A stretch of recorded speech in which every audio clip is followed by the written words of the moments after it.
नमस्कार. हितगुज या कार्यक्रमामध्ये आपलं स्वागत. मी प्रशांत सोनार. हितगुज या कार्यक्रमाच्या माध्यमातून आपण चर्चा करत असतो विविध आजारांची, त्यांच्या लक्षणांची, निदानांची आणि त्यावर असलेल्या अत्याधुनिक उपचारांबद्दल देखील आपण जाणून घेत असतो. पण हे जाणून घेणं जे आपलं असतं ते तज्ज्ञांकडनं असतं, कारण अर्थातच तज्ज्ञ जे मार्गदर्शन करतील ते आपल्याला लवकरात लवकर त्या आजारातनं बरं करण्यासाठी अत्यावश्यक असं असतं. आणि आजचा आपला विषय आहे कंबरदुखीच्या विषयी. कंबरदुखीबद्दल आपले समज गैरसमज देखील खूप असतात. त्याचबरोबर आपण कंबरदुखीकडे बऱ्याच वेळा दुर्लक्ष देखील करतो, पण ते किती घातक असू शकतं या संदर्भात आज आपल्याला मार्गदर्शन करणार आहेत डॉक्टर विराज भंडारी, जे स्वतः मूळ आयुर्वेद तज्ज्ञ आहेत, जे MD आहेत त्या क्षेत्रातले. सर नमस्कार. कार्यक्रमामध्ये आपलं स्वागत. डॉक्टर विराज भंडारी यांच्याबद्दल सांगायचं झालं तर ते MD आहेत, आयुर्वेद तज्ज्ञ आहेत. त्याचबरोबर त्यांनी अनेक शास्त्रात देखील यश मिळवलं आहे, जसं की कायरोप्रॅक्टर असतील किंवा त्याचबरोबर ऑस्टिओपॅथिक मेथड ऑफ मॅन्युअल थेरपी असेल, स्पाइन ॲडजस्टमेंट, स्ट्रक्चरल इंटिग्रेशन, त्याचबरोबर मम थेरपी, विसरल मॅनिप्युलेशन, ऑर्गन बॅलन्सिंग, न्यूरोमेनिंगियाल मॅनिप्युलेशन. त्याचबरोबर त्यांनी अनेक विषयांमध्ये परदेशात देखील प्रशिक्षण घेतलं आहे. आणि या सर्व पॅथी या एकत्रित करून उपचार करणारे हे आधुनिक युगातील आधुनिक डॉक्टर आहे असं म्हणायला हरकत नाही. कारण इतक्या गोष्टी स्वतः शिकणं, कारण का तर पेशंटला बरं करणं हा एकमेव उद्देश त्यामागे त्यांचा असतो. त्याचबरोबर केरळपासून महाराष्ट्रातील अनेक हाडवैद्य असतील त्यांच्याकडून देखील त्यांनी काही गोष्टी शिकून घेतल्या, ज्या रुग्णांसाठी ते वापरतात. किंवा पोलंड असेल, Germany, Europe, America, China, England, Austria यासारख्या ठिकाणी मणक्यांच्या विकारांची आधुनिक उपचार पद्धती या संदर्भातलं त्यांनी प्रशिक्षण घेतलं आहे. परदेशात संशोधन देखील केलेलं आहे. Evidence based practice of spine अशा तज्ज्ञ डॉक्टरांसोबत देखील त्यांनी काम केलं आहे. आणि विशेष करून मणक्याचे सर्व आजार जसं की disc bulge, degenerative spine, cervical pain, lumbar pain, herniated disc, slip disc यासारख्या अनेक गोष्टी, विशेषतः 10 मिनिटांपेक्षा ज्यांना चालता येत नाही, पाय जड होतात, बधीर होतात, मुंग्या येतात किंवा चक्कर येणं, नस दबणे, चकती बाहेर येणं यासारख्या अनेक आजारांवर देखील त्यांनी परदेशातील तसेच प्राचीन भारतातील उपचार पद्धतीचा एक अनोखा असा संगम केला आहे आणि ते आपल्यावर उपचार त्या पद्धतीने करत असतात. डॉक्टर भंडारी स्पाइन टेक्निकमुळे त्यांनी जवळपास 2 लाखांपेक्षा जास्त मणक्यांचे विकार रुग्णांचे उपचार केलेले आहेत. ऑपरेशन वाचवण्यात त्यांना यश आलेलं आहे. डॉक्टर भंडारी यांचं वैशिष्ट्य म्हणजे अचूक निदान आणि योग्य उपचार हे ते आपल्याला देत असतात आणि त्यामधनं आपल्याला निश्चितपणे बरं करत असतात. सर, कार्यक्रमामध्ये आपलं पुन्हा एकदा स्वागत. आणि मूळ प्रश्न असा आहे की मुळात हे आजार आता का वाढलेत? एक लक्षात घ्या, कंबरदुखी, मानदुखी आज बघायला गेलं तर सेडेंटरी लाईफस्टाईल हे वाढत चालली आहे. दिवसेंदिवस आपण स्क्रीनसमोर आहोत.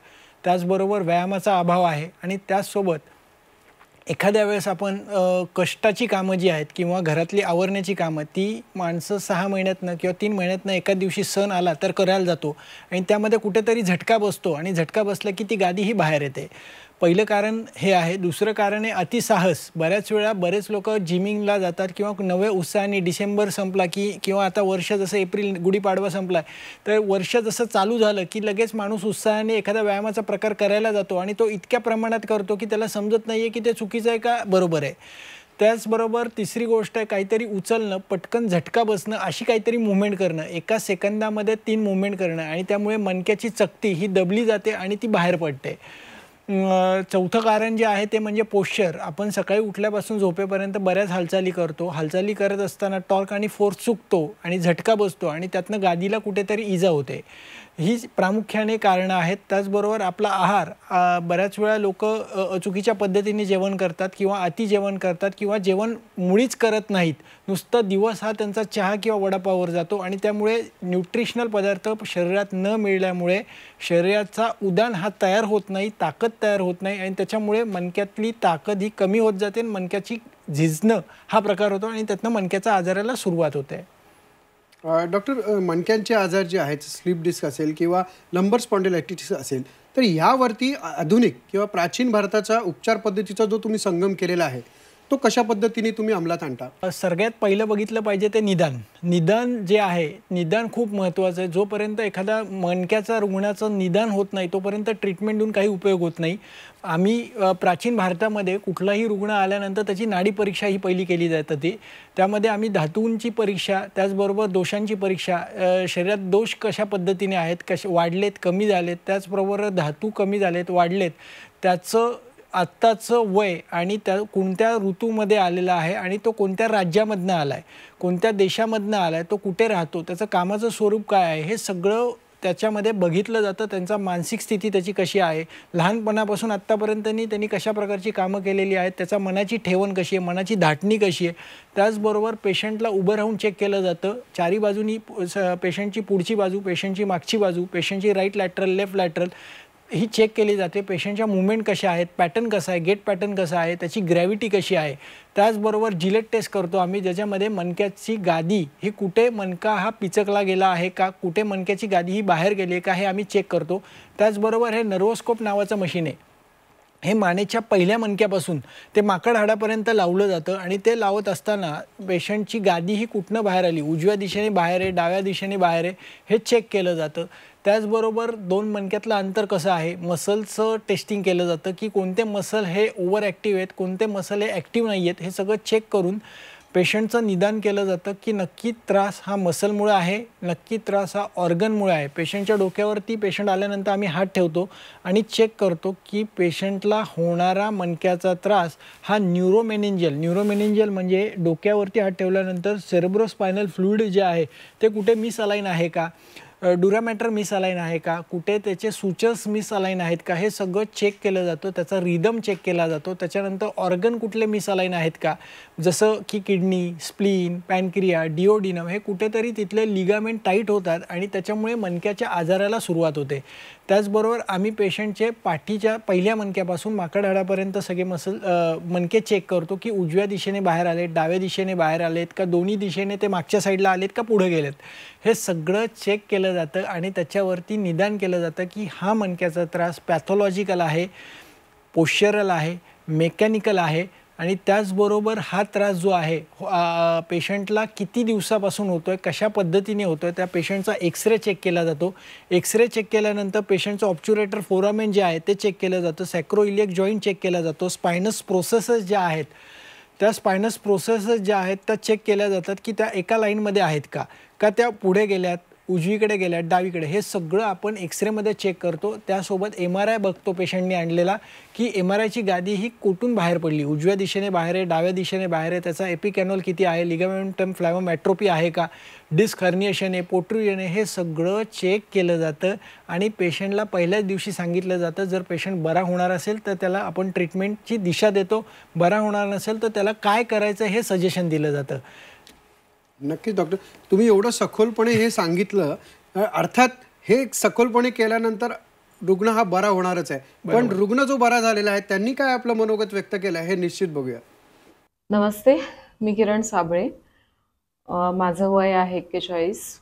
गाडीवरून 2-3दा पडल्यानंतर मला माझे पाय दुखायला सुरुवात झाली. मी नियमित योगासनं वगैरे करणारी आणि काही आसनं करताना मला जाणवायला लागलं की हे थोडंसं वेगळं दुखणं आहे आपलं. आणि थोडंसं सिरियसनेस लक्षात आल्यानंतर मी सर्च करत होते की आपल्याला काही आयुर्वेदिक वेनी किंवा वेगळ्या वेनी आपल्याला काही काम करता येईल का. तर मला सरांचे व्हिडिओज दिसले इंस्टाग्रामला आणि मी अपॉइंटमेंट घेतली ऑनलाईन. कारण जानेवारी महिन्यापासून माझी ट्रीटमेंट सुरू झाली. दर महिन्याला मी येते आणि 1-2 महिन्यांमध्ये मला जाणवायला लागलं की अरे आपलं पायाचं दुखणं, अगदी उजवा पाय माझा जो दुखायचा ते बऱ्यापैकी कमी झालेलं आहे, 70%. 5व्या सेशन नंतर तर लिटरली मला आठवतही नाही की माझा उजवा पाय दुखलेला आहे आणि मला खूप छान रिझल्ट मिळाला. आज माझं 8वं सेशन पूर्ण झालेलं आहे. मला एवढा छान फरक पडल्यानंतर माझी एक मैत्रीण आहे जी सिंगल मदर आहे, फायनान्शियली फार वीक आहे आणि मी तिला फार रिक्वेस्ट केली, अगं नाही चल, तू एवढं सगळं स्ट्रगल करतेस, इकडे इकडे पैसे खर्च करतेस, तर एकदा माझ्याबरोबर ये डॉक्टर भंडारींकडे. आणि ती आली आहे आणि तिला सरांनी खूप छान म्हणजे समजून पण सांगितलं, कारण तिला स्कोलोसिस आहे. अशा वेळेला मानसिक अवस्था पण त्यांची फार खचलेली असते. तर सरांनी तिला मेंटली फार सपोर्ट दिला आणि दर महिन्याला सर तिला फ्रीमध्ये तिला मेडिसिन्स देतात आणि तिचं कन्सल्टेशन सुरू आहे. डॉक्टर, विना ऑपरेशन रुग्ण बरा होतो हे टेक्निक तुम्ही डेव्हलप केलेलं आहे. डॉक्टर विराज भंडारी स्पाईन टेक्निकमुळे अनेक ऑपरेशन्स हे वाचले गेलेत. हे काय आहे नक्की? एक लक्षात घ्या, 2 मणक्यांचं जे अंतर आहे, बऱ्याच रुग्णांमध्ये आम्ही बघतो 2 मणक्यांचं अंतर हे कमी होत जातं. कमी झाल्यामुळे ती गादी उजव्या दिशेने किंवा डाव्या दिशेने बाहेर येते आणि त्याच्यामुळे नसा या दबल्या जातात. ही जी नस पिवळ्या रंगाची तुम्हाला दिसते ती दबली जाते. तर ही बऱ्याच वेळा दबण्याचं कारण जे आहे, कधी कधी लिगामेंट इथले टाईट होतात, कधी कधी मसल शॉर्टमध्ये जातात किंवा मसल ओव्हरस्ट्रेच होतात. त्याचबरोबर फेशिया ओव्हरस्ट्रेच होतो, फेशियामध्ये नोड्स बनतात, कॅलोजन फायबरच्या गाठी बनतात. हे सगळं आम्ही निदान करतो आणि त्याच्या 2 मणक्यातलं अंतर हे वाढवतो. ते अंतर वाढवण्याबरोबर तिथल्या मसलला स्ट्रेंथनिंग देतो, आजूबाजूचा फेशिया रिअलाइन करतो, जे मणके मागे आले त्याला पुढे ढकलतो, जे उजव्या साईडला गेले त्याला परत रिअलाइन मिड लाईनला आणतो. हे सगळं केल्यामुळे रिझल्ट्स हे मिळतात आणि ही सगळी थेरपी जी आहे ती इंटिग्रेशन आहे. यामध्ये बऱ्याच वेळा काही वेळा ऑर्गन बॅलन्स केले जातात, काही पेशंटचे नर्व्सचं मॅनिप्युलेशन केलं जातं, काही पेशंटचं क्रायोप्रॅक्टर थेरपी दिली जाते, काही लोकांना फेशियल मॅनिप्युलेशन दिलं जातं, काही लोकांना इस्तम इन्स्ट्रुमेंटेड असिस्टेड सॉफ्ट टिश्यू मॅनिप्युलेशन. हे सगळ्या ट्रीटमेंट ज्या आहेत त्या महिन्यातनं 1 दिवस साधारण 3 तास दिल्या जातात आणि जर पेशंट बरा होणार असेल तरच दिल्या जातात. त्यामुळे हे वैशिष्ट्य जे आहे ते म्हणजे बेसिकली आम्ही प्रत्येक रुग्ण हा कस्टमाइज चेक करतो, कस्टमाइज त्याचं निदान केलं जातं आणि ट्रीटमेंट ही कस्टमाइज आहे. त्याच्यामुळे महिन्यातनं एकदा पेशंट भारतातल्या प्रत्येक जिल्ह्यातनं प्रत्येक राज्यामधनं पेशंट दवाखान्यात येतात. 3 ते 3.5 तासाची थेरपी असते आणि त्याच दिवशी पेशंट घरी जातो. बऱ्याच वेळा काही व्हीलचेअरमधनं, काही पेशंट ॲम्ब्युलन्समधनं येतात, पण जाताना ते स्वतः चालत जातात. ह्या थेरपीचं हे वैशिष्ट्य आहे. निश्चित डॉक्टर, ते वैशिष्ट्य तर आहेच थेरपीचं, पण मुळात तुम्ही जसं मध्ये एका प्रश्नाच्या उत्तराला सांगितलं होतं की खूप सखोल पद्धतीने तुम्ही त्या रुग्णावरती काम करतात. तो राहतो कुठे, त्याचं वर्क प्रोफाईल काय आहे, त्या अनुषंगाने तुम्ही ती ट्रीटमेंट देता. पण अर्थातच हे थोडंसं आपल्या प्रेक्षकांनी जर मिस केलं असेल तर त्यांच्यासाठी एक आम्ही व्हिडिओ प्ले करतोय, ज्याच्यात तुम्हाला नक्की कळेल की डॉक्टर विराज भंडारी हे कशा पद्धतीने कार्य करतात. तुम्हाला देखील नेक पेन, बॅक पेन आणि जॉईंट डिस्कम्फर्टच्या आजारापासून मुक्त व्हायचं आहे का? तर हा व्हिडिओ शेवटपर्यंत बघा. हडपसरमध्ये आयुर्वेदिक पद्धतीत प्लस मॉडर्न टेक्निकनी उपचार करणारे सगळ्यात मोठे स्पाइन क्लिनिक. डॉक्टर विराज भंडारींसोबत संवाद साधताना कळलं की यांच्या एक्सपर्टीज म्हणजे चिरोप्रॅक्टिक, स्पाइन ॲडजस्टमेंट, स्लीप डिस्क, 10 मिनिटापेक्षा जास्त चालता न येणे, पाय जड होणे, बधीर होणे, मुंग्या येणे, चक्कर येणे यासारख्या आजारांवर त्यांनी परदेशातील व प्राचीन भारतातील उपचार पद्धतींचा संगम केला आहे व ते पेशंटला आजाराबाबत अगदी खोलपर्यंत माहिती करून देतात. त्याचमुळे त्यांनी आजपर्यंत 20,000 पेक्षा जास्त मणक्याचे आजार असलेल्या पेशंटला बिना ऑपरेशन आयुर्वेदिक प्लस त्यांच्या स्पाइन टेक्निकनी बरं केलं आहे. आजच तुमची अपॉइंटमेंट बुक करा doctor Viraj Bhandari spine clinic मध्ये. आता म्हणजे doctor Bhandari Ayurvedic spine clinic, city centre complex, Hadapsar, Pune. Doctor Viraj Bhandari spine technique किंवा उपचार पद्धती नक्की आहे काय, ती कशा प्रकारे केली जाते? सर, खूप चांगला प्रश्न विचारला, कारण बऱ्याच प्रेक्षकांच्या मनात असतं की मला तर ऑपरेशन सांगितलं आहे डॉक्टरांनी. मी 3, 4, 5 डॉक्टरांकडे गेलो, सगळ्यांचं एकच म्हणणे ऑपरेशन ऑपरेशन ऑपरेशन. पण हे ऑपरेशन नक्की टळता येतं जिथे रिट्रोलिस्थेसिस झालं आहे, जिथे डिस्क बाहेर आली आहे, जिथे नसा दबल्या गेलेल्या आहेत, जिथे 2 मिनिटापेक्षा चालता येत नाही आहे, पायाला मुंग्या येतात. ते अशा प्रकारच्या पेशंटमध्ये ऑपरेशन हे नक्कीच वाचवता येतं. ऑपरेशन वाचवण्यासाठी पहिली ट्रीटमेंट जी आहे ती म्हणजे फेशियल मॅनिप्युलेशन. फेशियल मॅनिप्युलेशन म्हणजे त्याच्यामध्ये टोटल 10 प्रकारच्या ट्रीटमेंट पद्धती आहेत, 10 लेवल्स आहेत. महिन्यातनं 1 दिवस पेशंटला ट्रीटमेंट दिली जाते आणि साधारण 7 महिन्यापासून ते 12 महिन्यापर्यंत ट्रीटमेंटचा कालावधी असतो. परत ट्रीटमेंट होऊ नये म्हणून अपुनर्भव चिकित्सा. अपुनर्भव म्हणजे परत एकदा ट्रीटमेंट पेशंटनी घेतली, पेशंटला परत मणक्याचा त्रास होऊ नये म्हणून अशा प्रकारची ट्रीटमेंटची रचना केली गेली आहे, ज्याच्यामध्ये फेशियल मॅनिप्युलेशन नावाच्या पहिल्या ट्रीटमेंटमध्ये पहिलं सेशन जे आहे त्याच्यामध्ये ब्रेथ बॅलन्स केला जातो. सेकंड सेशन जे आहे त्याच्यामध्ये फूड बॅलन्स केला जातो, फूड बॅलन्स विथ द लंबर spine balance with the neck balance. Third सेशनमध्ये लॅटरल बॉडी बॅलन्स केली जाते. जे पहिलं 3 सेशन जे आहेत ते फाउंडेशन सेशन आहे. बऱ्याच वेळा काही पेशंटमध्ये पहिलं सेशन केल्यानंतर 80% वेदना ह्या कमी होतात. काही पेशंटमध्ये पहिलं सेशन केल्यानंतर 40% वेदना वाढतात आणि वेदना वाढणं हे नॉर्मल लक्षण आहे, कारण बऱ्याच वेळा गादी ही आत जायला जागा तयार होते, कारण ॲन्युलस फायबर ज्यावेळेस न्यूक्लियस पल्पसला चिकटतो अंतर वाढवल्यामुळे तिथे वेदना होतात. हे नॉर्मल लक्षण आहे. एक लक्षात घ्या, बऱ्याच लोकांना वाटतं की पहिली ट्रीटमेंट केली आणि वेदना वाढली वाढल्या म्हणजे माझा त्रास वाढला का, तर असं काही समजू नका. वेदना वाढणं हे नॉर्मल लक्षण आहे, कारण पहिल्या ग्रेडमध्ये पेशंटला वेदना असतात, सेकंड ग्रेडमध्ये पेशंटला सकाळी उठल्यानंतर कंबर अवघडते, तिसऱ्या ग्रेडेशनमध्ये पेशंटला मुंग्या येतात, चौथ्या ग्रेडेशनमध्ये बाधिर्य, संज्ञानाश, बाधिर्य म्हणजे नमनेस असतो पेशंटला, 5व्या सेशनमध्ये पायातली चप्पल निष्ठा लागते, 6व्या सेशनमध्ये लघवीचा कंट्रोल जातो, 7व्या सेशनमध्ये मोशनचा कंट्रोल जातो, 8व्या ग्रेडमध्ये पेशंटला पायातला जीव हा नष्ट होतो किंवा पायाचा पॅरालिसिस होतो.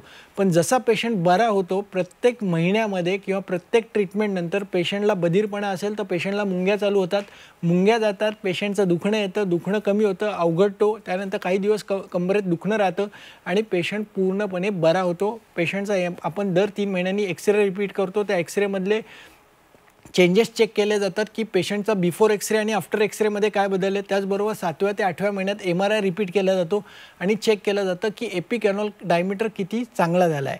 तर हे सगळ्या ट्रीटमेंटमध्ये प्रत्येक सेशनमध्ये फेशियल मॅनिप्युलेशनमध्ये muscle balance, fascia balance, realign the structure, realign the gravity, पेशंटचे खांदे आणि कंबर ही एका लाईनमध्ये आणली जाते. त्याचबरोबर पुढचं ट्रीटमेंट जी आहे ती म्हणजे क्रायोबॅक्टर, ज्याच्यामध्ये बोन जे मिसअलाइन झाले त्याला रिअलाइन केलं जातं.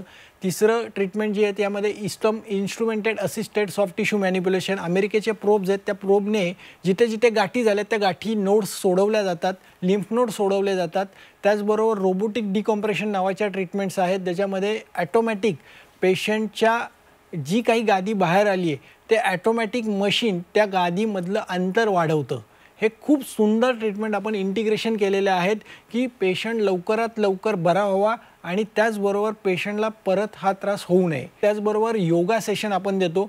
योगा सेशनमध्ये पेशंटला Iyengar yoga, BS movement, Rolf movement असं एकत्रित सेशन दिलं जातं, जेणेकरून पेशंटची मसलची स्ट्रेंथ वाढते आणि परत हा त्रास होऊ नये म्हणून रसायन चिकित्सा आयुर्वेदाने जी सांगितली आहे ती चालू केली जाते. त्यामुळे त्याचबरोबर काही पेशंटला वाफारा सांगितला जातो, काही पेशंटला जळवा लावायला लावतो, काही पेशंटला आम्ही पिंडस्वेद घरच्या घरी घ्यायला सांगतो. हे सगळं जर पेशंटनी एकत्रित 8 ते 12 महिने केलं तर मणक्याचा त्रास हा 100% बरा करण्यासाठी आपण प्रयत्न करतो. मुळात मणक्याचा त्रास होऊ नये म्हणून कोणत्या गोष्टी केल्या गेल्या पाहिजे आणि आहार आणि व्यायाम कशा पद्धतीने असतो हा उपचार करण्यामध्ये? एक लक्षात घ्या, आहार जो आहे हे पहिलं औषध आहे आपल्या आयुष्यातलं.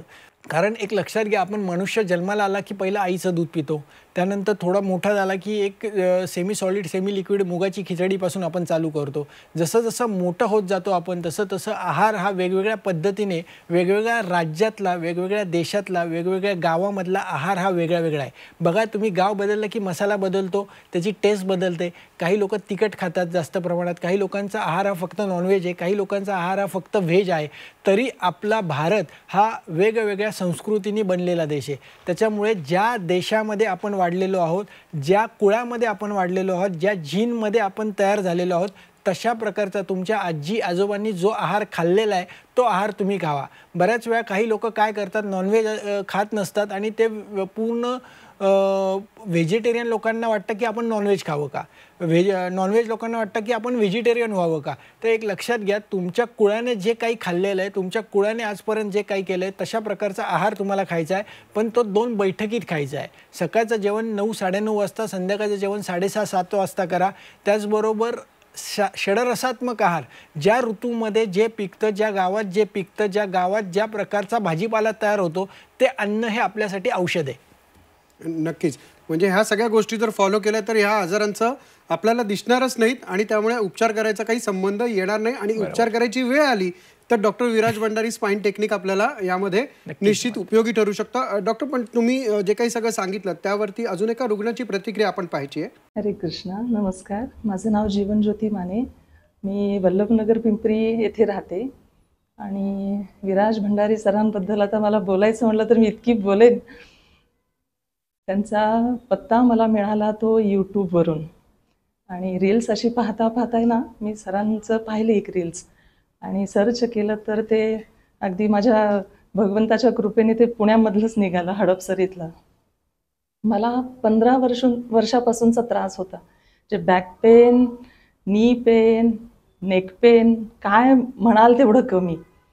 खूप ठिकाणी दाखवलं, गेली 15 वर्ष काय त्याच्यापेक्षाही अगोदरपासून तो त्रास सहन करते आहे.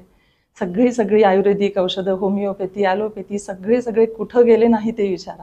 सगळीकडे जाऊन आलो आणि सरांचा इथं पत्ता मिळाल्यामुळे आम्ही इथे पोहोचलो आणि सरांची भेट झाली. फाईल वगैरे दाखवलं, सगळं दाखवलं. सरांनी सगळं ऐकून घेतलं. म्हणाले तुम्ही काही काळजी करू नका, तुम्ही बरे व्हाल. ह्या एका शब्दाने सगळं मिळवलं की असं एक मनामध्ये आलं की नक्की आपण बरी होऊ. आणि माझं सेशन सुरू झालं. दर महिन्याला एक सेशन व्हायला लागलं. पहिल्या महिन्यामध्ये सुरू झालं सेशन, थोडाफार फरक, पुन्हा पेन वाढतो कमी होतो या पद्धतीने. आता माझं 7वा सेशन आहे. 7 महिने मला पूर्ण झाले. आणखीन 2 सेशन माझे बाकी आहेत. पण असं मला वाटतंय आता की बाबा मी पूर्ण बरी झाले. सर प्रेमाने ना माऊली म्हणतात, असं कधी म्हणजे बोलत नाहीत लेडीजला, तर मी म्हणेन की माझी माऊली तीच आहे. कारण का त्यांनी माझं गाराणं सगळं ऐकून घेतलं आणि जशी आपली आई आपल्या सगळ्या वेदना दूर करते, मनातल्या राहू दे, शरीराच्या राहू दे, अगदी प्रेमाने जसं हात फिरवते तसं सरांनी सगळं माझं दुखणं घालवलं. माझा खरा कृष्ण, माझा विठ्ठल मला भेटला सरांच्या रूपाने. त्यामुळं मी अतिशय खुश आहे. कारण काय इतक्या हालचाली माझ्या थांबल्या होत्या. शेवटी संसार आहे, सगळी कामं करणं, कार्यक्रम सगळं थांबलं होतं की खाली साधं बसणं मला जमत नव्हतं. किती माणूस म्हणजे उभारून करू शकतो, नाही ना. कित्येक तरी मुवमेंट माझ्या थांबल्या होत्या. त्या आता मी हळूहळू सगळं नॉर्मल माझी लाईफ होती आहे. आणि मेन सांगणं म्हणजे की जो योगा क्लास आहे सरांचा तो अटेंड करणं अति आवश्यक आहे. कारण का अल्टरनेट डे असतो, 6:30 वाजता सर घेतात झूम मीटिंगवर. शरीराचं तरी सगळं दुखणं बरं होतं, शिवाय मनावर काम करतात सर. नक्कीच डॉक्टर, आपण बघितलं की रुग्णांनी देखील तुमच्याबद्दल एक वेगळ्या पद्धतीने सांगितलेलं आहे, जेणेकरून कळतं की तुम्ही त्यावर खूप अभ्यास केलेला आहे आणि रुग्णांना बरं केलेलं आहे. तुम्ही इथे आलात आणि या संदर्भात सगळी माहिती दिलीत, याबद्दल आपले आभार. धन्यवाद. हितगुज या कार्यक्रमामध्ये आता वेळ झाली इथेच थांबण्याची. पाहत राहा झी 24 तास.